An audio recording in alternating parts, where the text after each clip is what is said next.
Hello student, welcome all of you. आज एक बहुत इंपॉर्टेंट टॉपिक लेकर के आए हैं। रेसिप्रोकल जीरोस के ऊपर कुछ क्वेश्चन हैं जो कि काफी इंपॉर्टेंट और बहुत ही इजीएस्ट टॉपिक है। मैं आपको इसकी ऐसे ट्रिक बताऊंगा कि आप विद इन 10 सेकेंड आप क्वेश्चन को आसानी के साथ सिंप्लीफाई कर सकते हैं। तो और ये इंपॉर्टेंट भी है, पॉलिनोमियल में भी ये टॉपिक मिलेगा और आपको सेम टॉप जो है आपको क्वाड्रेटिक इक्वेशन जब पढ़ेंगे वहां पे भी आपको ये टॉपिक मिलेगा। और 3 ये डिफरेंट टाइप के और क्वेश्चन थे, उसको भी हमने एक्यूमुलेट कर लिया। ये बोर्ड के पीवाईक्यूज हैं, इसको सॉल्व करने से आपको जो है आपका कॉन्सेप्ट भी क्लियर हो जाएगा। तो पहले हम लोग कॉन्सेप्ट सीख लेते हैं, रेसिप्रोकल होता क्या है, क्या कॉन्सेप्ट है, क्या अप्रोच लगाते हैं कि क्वेश्चन को हम 10 सेकंड में सिंप्लीफाई कर लें। तो पहले रेसिप्रोकल का मतलब समझते हैं। जैसे क्वाड्रेटिक पॉलिनोमियल हमारा होता है, उसके मैक्सिमम 2 जीरोस होते हैं, ax स्क्वायर और bx प्लस सी। एक जीरोस अल्फा है, दूसरा जीरोस क्या है, बीटा है। तो रेसिप्रोकल जीरोस क्या होता है, यानी कि अगर मान लीजिए कि एक जीरोस हमारा अल्फा अगर मान लीजिए 2 है तो बीटा की वैल्यू क्या होगी 1/2। या अल्फा की वैल्यू मान लीजिए कि हमने ले लिया p, तो बीटा की वैल्यू क्या हो जाएगी 1/p। ऐसे जीरोस को हम क्या बोलते हैं, रेसिप्रोकल जीरोस बोलते हैं। तो रेसिप्रोकल जीरोस की कंडीशन होती है, क्या कंडीशन होती है, जैसे आप सम ऑफ जीरोस निकालेंगे अल्फा प्लस बीटा तो क्या आएगा -b/a। लेकिन प्रोडक्ट ऑफ जीरोस निकालते हैं तब क्या आता है c/a आता है। तो अब एक जीरो अल्फा हमारा p है, बीटा क्या है 1/p है, इजिकल टू c/a। p से p कट जाएगा, a को ट्रांसपोज करेंगे तो a इजिकल टू c। ये मोस्ट इंपॉर्टेंट क्वेश्चन जो है, कंडीशन है कि अगर एक जीरोस या एक अगर रूट की हम बात करते हैं दूसरे का रेसिप्रोकल है, हिंदी में आई थिंक व्युत्क्रम बोलते हैं, यानी कि इस तरह का रूट हो, एक 2 तो दूसरा 1/2, एक 3 तो दूसरा 1/3, इस तरह के जो जीरोस होंगे रेसिप्रोकल, तो a और c की वैल्यू दोनों बराबर होगी। अब a क्या है, एक्स स्क्वायर का कोफिशिएंट, c क्या है कांस्टेंट टर्म, यानी कि फ्री फ्रॉम वेरिएबल, जिसके साथ वेरिएबल ना हो वो क्या कहलाएगा, c कहलाएगा।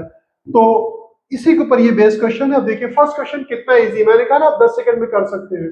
1 0 is the reciprocal of the other zeros of quadratic polynomial, then the value of k। ठीक है, अब हमें क्या दिया हो गया, kx square minus 4x plus 5। तो a क्या है इसमें, x स्क्वायर का कोफिशिएंट k और कांस्टेंट क्या है हमारा 5, तो k की वैल्यू क्या हो गई 5। तो विदाउट टचिंग द पेन आप सिर्फ इस पे टिक कर सकते थे कि d इसका क्या होगा, राइट आंसर होगा। a की वैल्यू किसके बराबर कर दी हमने, c के। c क्या हमारा 5 है, a क्या है x स्क्वायर का कोफिशिएंट k, तो क्या हो गया 5। अब इसी तरह से दूसरा क्वेश्चन हम करते हैं। मैंने डिफरेंट डिफरेंट टाइप के लिए है कि आपका कॉन्सेप्ट बिल्ड हो जाए, जहां जहां जिन जिन क्वेश्चन में आप गलती करते हैं उस तरह के क्वेश्चन हम लेकर के। आप जैसे यहाँ पे देखिए ए क्या है हमारा, एक्स स्क्वायर का कोफिशिएंट पूरा 2k लेंगे और सी क्या है हमारा 8, तो ये k की वैल्यू क्या हो जाएगी, 8 को 2 से डिवाइड करेंगे तो क्या आ जाएगा हमारा 4, यानी कि ए इज राइट आंसर। तो ये आपको समझ में आ रहा होगा बड़ी आसानी के साथ, ज्यादा टफ नहीं है।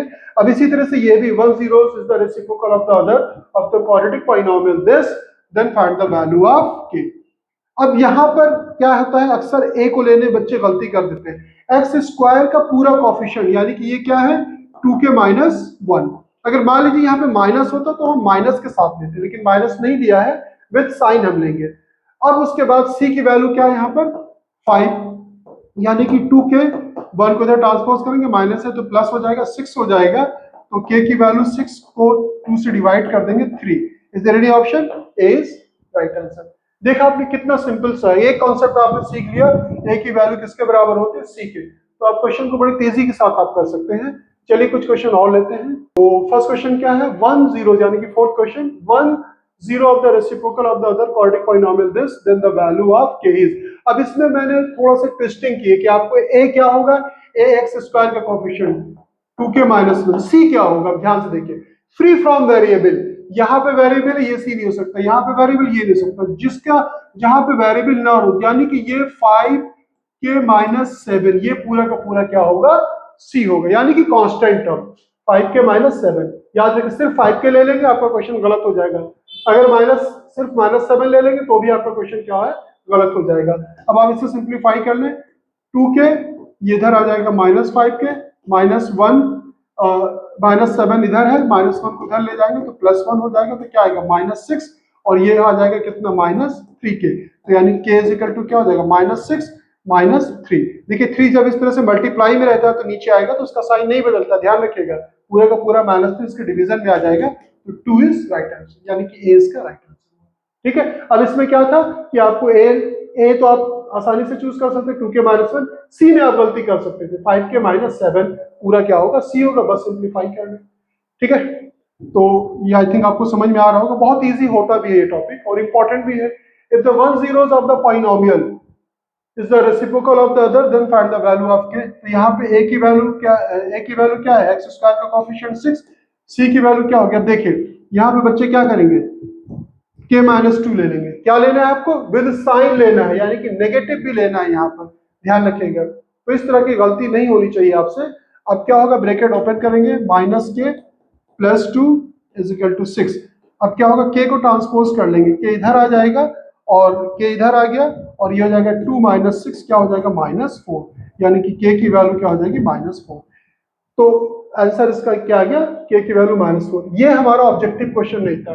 तो सब्जेक्टिव क्वेश्चन में लिटिल बिट आपका सॉल्यूशन भी इन्वॉल्व रहता है, तो इसको अगर आप सॉल्व करना चाहें तो कैसे सॉल्व करेंगे, हम मान लेंगे कि इसके जो जीरोस है रेसिप्रोकल है, हम मान लेंगे कि दो जीरोस, एक अल्फा है, अल्फा की वैल्यू कुछ भी मान लिया, जैसे आपने पी मान लिया, और बीटा की वैल्यू को हम मान लेंगे 1/p। तो product of zeros alpha into beta क्या होता है, c/a।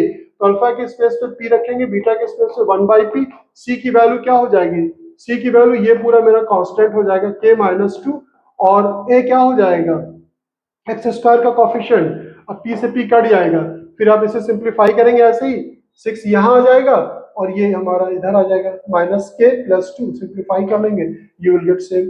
और ऐसे भी अगर आप ऐसे भी आप कर सकते हैं, आपको यहाँ पे लिखना पड़ेगा, we know that if the one zero is the reciprocal of the other then the value of a and c will be same, that means a = c। आप लिख दें, क्योंकि एक नंबर का क्वेश्चन है, उसके वेटेज के हिसाब से उसको सॉल्व करना चाहिए, कितना टाइम हमें देना है। तो चलिए नेक्स्ट क्वेश्चन और सॉल्व करते हैं। नेक्स्ट क्वेश्चन बहुत ही इजी है, if the one zero of the polynomial this be the twice of the other then the value of k, यानी कि एक जीरो अगर हमारा अल्फा को मान लेते हैं कि अल्फा की वैल्यू हम कुछ भी ले लेते हैं, मान लीजिए कि हमने p ले लिया, तो बीटा की वैल्यू क्या हो जाएगी, 2p, ट्वाइस है, देखिए क्या एक जीरो दूसरे का क्या है, ट्वाइस है, दुगना है, तो 2p हो जाएगा। तो अगर हम कोई क्वाड्रेटिक पॉलिनोमियल कंसीडर करते हैं x² bx + c, तो आपको अल्फा प्लस बीटा की वैल्यू पता है -b/a, और अल्फा इंटू बीटा की वैल्यू क्या होती है, c/a। ये आपको जैसे कि पता ही है, तो अब यहाँ पे भी हम अप्लाई कर देंगे, तो हमारा अल्फा प्लस बीटा की वैल्यू क्या हो जाएगी, -b/a, तो माइनस लगाएंगे, b क्या है, x का कोएफिशिएंट -3k, a की वैल्यू क्या है, यहाँ पे 1 है, तो ये क्या हो जाएगा 3k। अब अल्फा को हमने क्या मान लिया है, अल्फा को p मान लीजिए, तो ये हो जाएगा p और ये 2p, कितना हो जाएगा, हमारा हो जाएगा 3p। 3p = क्या हो गया, 3k, और p 3 से 3 कैंसिल हो जाएगा, p की वैल्यू क्या हो गई, k। ठीक है, p हमने अज्यूम कर लिया है, आप कुछ भी अज्यूम कर सकते हैं।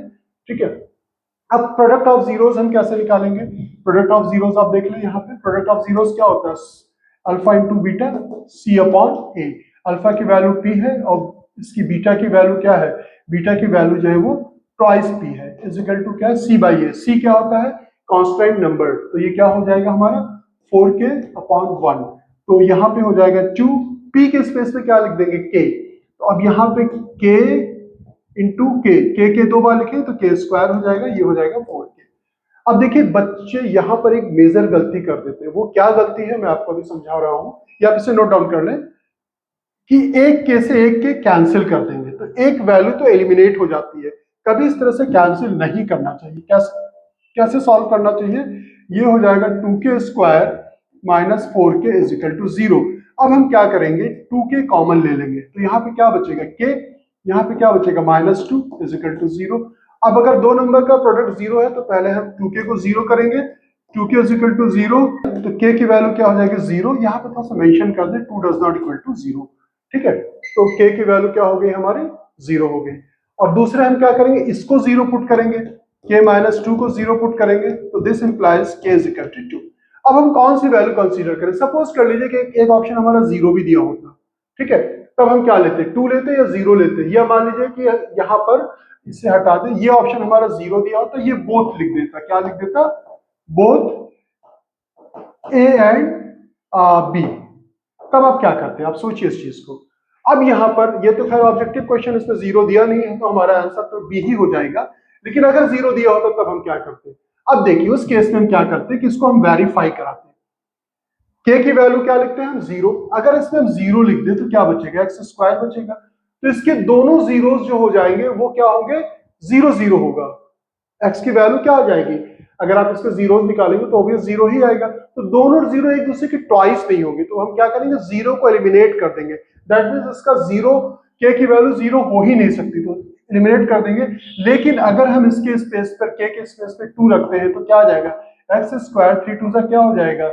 6x और 4 2 क्या हो जाएगा? 8। इसका फैक्टर करके देखें, एक्स स्क्वायर ये क्या हो जाएगा? 4 2 8 minus 4x minus 2x plus 8। इन दोनों में से क्या लेंगे? x कॉमन ले लेंगे तो x माइनस 4 हो जाएगा, माइनस 2 कॉमन ले लेंगे x माइनस 4 हो जाएगा। देखिए क्या है, x माइनस 4 आया और x माइनस 2 आया। अगर एक जीरो हमारा, इसको जीरो पुट करेंगे 2 आएगा। अल्फा की वैल्यू मान लीजिए 2 है तो बीटा की वैल्यू क्या आ गई? 4 आ गई। उसका ट्वाइस हुआ कि नहीं हुआ? जब आप क्वेश्चन करते हैं ना तो थोड़ा सा रुक करके समझ करके चीजों को समझने की कोशिश करें कि क्या हो रहा है एक्चुअल में। ये नहीं कि जल्दी से बस क्वेश्चन सॉल्व किया बस आगे बढ़ गए। तो इस तरह से आप करके देख सकते हैं, ठीक है। तो यहाँ पे तो जीरो दिया नहीं है, तो ये हमारा आंसर क्या हो जाएगा? बी इसका राइट आंसर होगा। आई थिंक आपको अच्छी तरह से समझ में आ गया होगा। चलिए नेक्स्ट क्वेश्चन करते हैं। ये भी बहुत ही आसान सा क्वेश्चन है। क्या है इसमें कि 1 zeros of the polynomial is 2 दिया, then the value of k। जब आपको एक जीरोस दिया हो तो आपको कुछ करने की जरूरत नहीं है। आपने देखा था कि अगर कोई पॉलिनोमियल अगर हमारा है, कोई सा भी पॉलिनोमियल है p ऑफ x, आपको क्या दिया गया है यहाँ पे? यही ले लेते हैं, एक्स स्क्वायर 3x प्लस के। अगर ये इसका जीरोस है तो इसके स्पेस पर अगर आप रखेंगे तो ये वैल्यू पूरी क्या हो जाएगी? जीरो होगी कि नहीं? भाई जीरो होता क्या है कि वो x की वो वैल्यू जिससे हमारा पूरा पॉलिनोमियल क्या हो जाए? जीरो हो जाए। तो x के स्पेस पर हमें क्या रखना है? 2। तो ये हो जाएगा 2 का स्क्वायर प्लस 3 इंटू 2 प्लस के इज इक्वल टू 0। 2 2 जा 4, 3 2 जा 6 प्लस के इज इक्वल टू 0। तो के की वैल्यू 6 प्लस 4 10, उधर ट्रांसपोज करेंगे तो क्या आ जाएगा? -10। ठीक है, तो क्या हो गया? ठीक है, आप इतना भी करने की जरूरत नहीं थी। डायरेक्ट 2 2 आप यहाँ पे 4 रखते, 3 2 6 लिखते प्लस के लिखते इज इक्वल टू 0। 6 4 कितना हो गया? 10। 10 को ट्रांसपोज कर देते -10, आंसर हो जाता। ठीक है, चलिए नेक्स्ट क्वेश्चन करते हैं। नेक्स्ट और भी सिंपल सा क्वेश्चन है, ज्यादा टफ नहीं है, बहुत आसानी के साथ आप कर सकते हैं। If the 1 zeros of the quadratic polynomial are 2 and 3, यानी कि ये जो जीरोस दिए गए जिससे से आप ऐसा समझे कि अल्फा की वैल्यू आपको 2 दे दी गई है और बीटा की वैल्यू क्या दे दी गई है? -3 दे दी गई है। तो अल्फा प्लस बीटा क्या होता है? Alpha plus beta minus B by A minus B. B क्या है? एक्स का coefficient, A plus 1 by A यानी कि एक्स स्क्वायर का कोफिशिएंट 1। अब इसमें हम वैल्यू पुट कर देंगे। अल्फा के स्पेस पे 2 रखेंगे, बीटा के स्पेस पे -3, माइनस से ब्रैकेट खोल देंगे, माइनस से -1। तो क्या आ जाएगा? -1 माइनस से -1। इसको इधर ट्रांसपोज करेंगे तो +1 हो जाएगा। Minus A is equal to क्या हो जाएगा? 0। तो ए की वैल्यू क्या हो जाएगी? 0। ठीक है, 0 हमारा सिर्फ 0 होता है, ना तो नेगेटिव होता है ना तो पॉजिटिव होता है। तो ए की वैल्यू क्या होगी? 0। अब हम ऑप्शन की तरफ देखेंगे क्योंकि ऑब्जेक्टिव क्वेश्चन है, हमें पूरा डिटेल सॉल्यूशन तो चाहिए नहीं। एक ही ऑप्शन में क्या है? डी की वैल्यू में क्या दिया गया है? 0 दिया गया। तो हम आगे हमें सॉल्व करने की जरूरत ही नहीं है। ए हमारा 0 आ गया, दैट मींस यही हमारा डी राइट आंसर होगा। मान लीजिए किसी एक ऑप्शन में और दिया होता है ए की वैल्यू 0, तब क्या करते हैं? तब हम क्या करते हैं? प्रोडक्ट ऑफ जीरोस का कॉन्सेप्ट लगाते हैं। Product of zeros alpha into beta क्या होता है हमारा? सी अपॉन ए। तो अल्फा की वैल्यू क्या है? 2, बीटा की वैल्यू क्या है? -3, सी क्या है? कांस्टेंट नंबर यानी कि बी, ए क्या है हमारा? 1। तो 3 2 क्या हो जाएगा? -6 इज इक्वल टू बी। तो बी की वैल्यू क्या आ गई? -6 आ गई। That means D is right answer.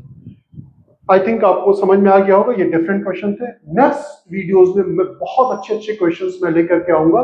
जैसे आपने देखा होगा कि कोई क्वाड्रेटिक पॉलिनोमियल दिया रहता है ax स्क्वायर bx प्लस सी, तो उसमें अल्फा माइनस बीटा की वैल्यू निकालना होता है। या मान लीजिए कि 1 upon alpha plus 1 upon beta निकालना होता है। ये alpha square plus beta square निकालना रहता है। ये अल्फा क्यूब बीटा क्यूब, ये alpha two the power 4 beta two the power 4। इस तरह के क्वेश्चंस बहुत आते हैं आपके हाफ ईयरलीज में, डेफिनेटली आएंगे, प्री बोर्ड में भी और बोर्ड में भी। तो मिलते हैं फिर नेक्स्ट वीडियो में। कोई क्वेरीज है तो आप उससे पूछ सकते हैं।